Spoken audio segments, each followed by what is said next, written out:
What's up, guys? So this is Ray, and the date today is the 3rd of December 2016, and we're obviously into Sagittarius season still, but just on a housekeeping note, Mercury has now transitioned into Capricorn as of last night, and of course, Capricorn being associated with Saturn and life cycles and loss and death to an extent, depending on the symbolism and associations that you associate yourself with it, because in an ancient perspective, it focuses a lot more on it being a malefic thing, and that's kind of like what I stick to, because I'm a Plutonian and a lot of things go to the more dark sort of concepts with my thought process. But anyway, so I saw a story that just happened in my local area last night, actually. I'm going to read it, and then I'm going to look at the transits for around the time frame that the incident happened, kind of explain the dynamic of what's going on here. So, the story is Wenatchee teen attempts to burn down parents' home. Wenatchee girl tried to burn down her family's home Thursday night while her parents and 4-year-old brother slept inside. Washington State Patrol found the teen parked in her parents' car on the side of Highway 28 at about 1:45 a.m., and she admitted that she did light the house on fire. So let's go ahead and do a play-by-play of the events as the night went on and look at some charts. We're going to look at the first chart that's a little after 8 p.m. when the ideation or the negative energy started to influence the suspect in question, which is the little girl.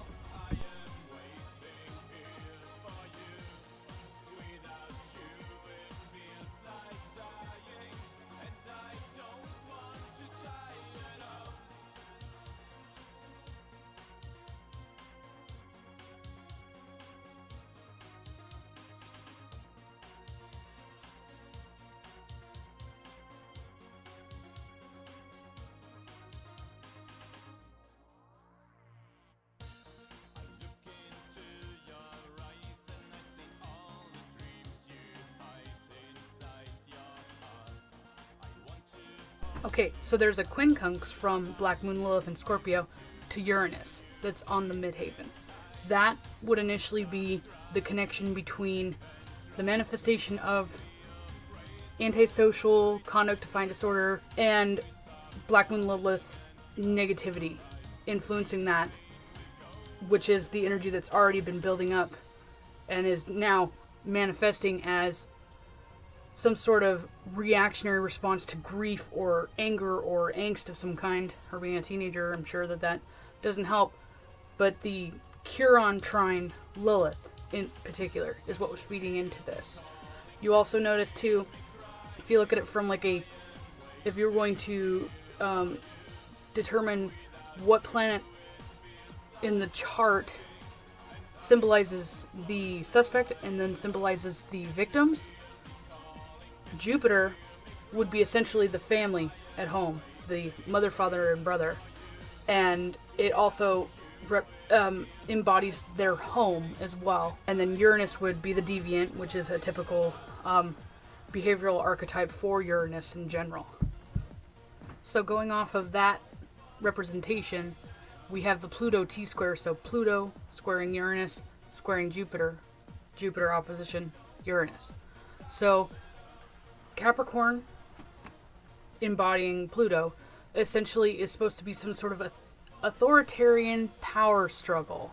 And Pluto in this particular chart at this moment is in the 6th house. So some sort of animosity or tension or conflict having to do with some sort of authority or power struggle in the day-to-day life.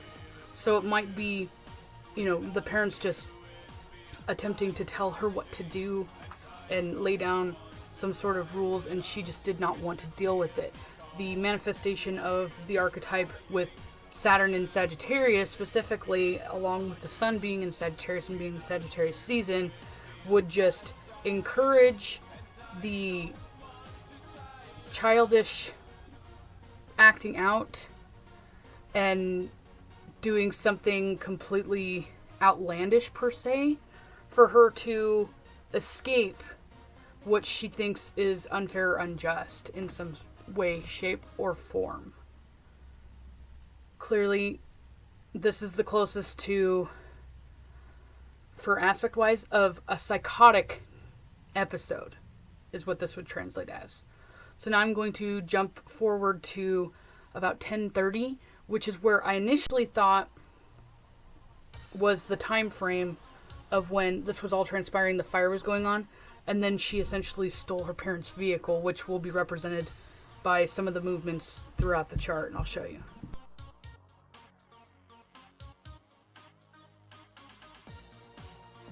Alright, so besides the T-square, which we've already addressed, the things that first pop out to me in this is that Lilith has now transitioned into the third house of communications and commuting and travel.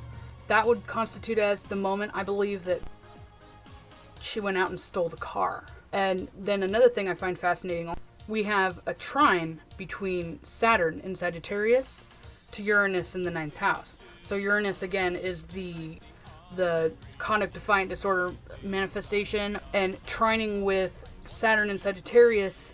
Saturn in Sagittarius is the epitome of freedom, because Sagittarius is supposed to be, uncontainable, represented by Jupiter, and Saturn is the one that wants to restrict. So it's that tug of war and that tension between restriction and overindulgence.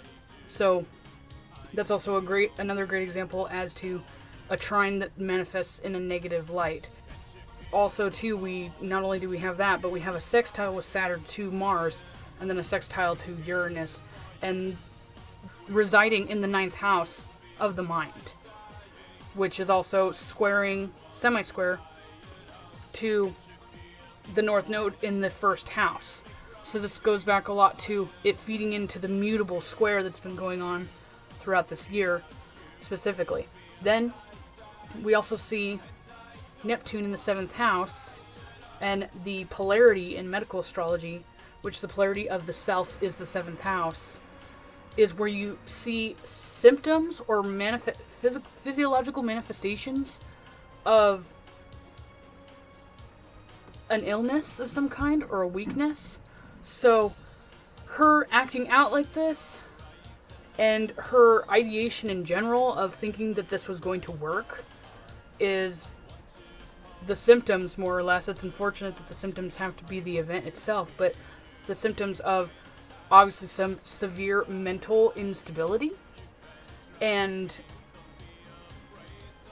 yeah, so again, like I said, at 10:30, when Lilith went over into the 3rd house, this is where it changed into attempted murder and arson to theft of a motor vehicle. So I'm going to try to keep this as brief as possible. I know that that's a stretch for me. I'm going to now fast forward the chart. I kind of think that in between 10:30 to 11:30 is when she initially, the entire thing was done per se. The 10:30 time might have been around when she started pushing like the ottoman against her parents' door and all that stuff. So just for the sake of, being thorough, I'll just go ahead and screen cap in that chart for about 11:30, just so you can get a look at it. And setting the stage for what she was doing.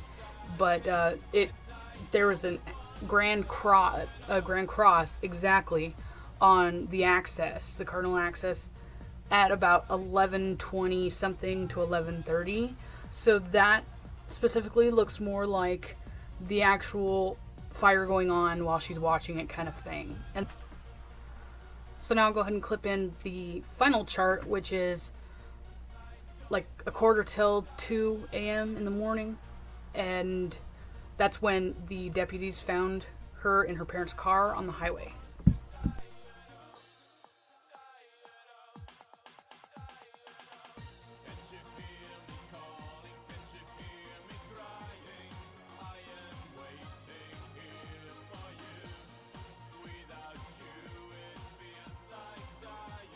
Alright, so the first things that come to my attention, you notice that Uranus, which is representing the girl, is in the 8th house of others' resources. The fact that she stole her parents' vehicle, and then the opposition specifically between Jupiter, representing the parents, the family, and the household in general, and the deviant with Uranus.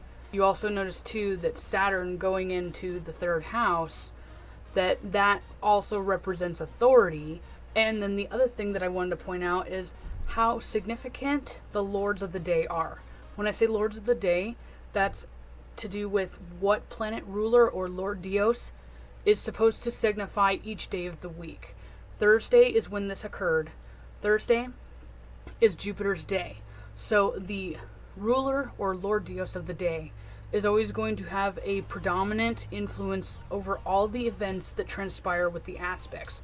Meaning that in this certain day, at this moment, Jupiter had more weight to the chart than anything else that played out. So I would say on Mars Day, which would have been Tuesday, this same situation may have went down completely different. And there could have been, injuries, casualties, whatever. So luckily for them, it was Jupiter's day. And as it went into past midnight, we're obviously into a new Lord of the Day, which is Venus, right? So we look at this here. Venus is pretty much at this point now in this square with the moon and with Venus. And obviously Jupiter's over there, and then Uranus right there as well.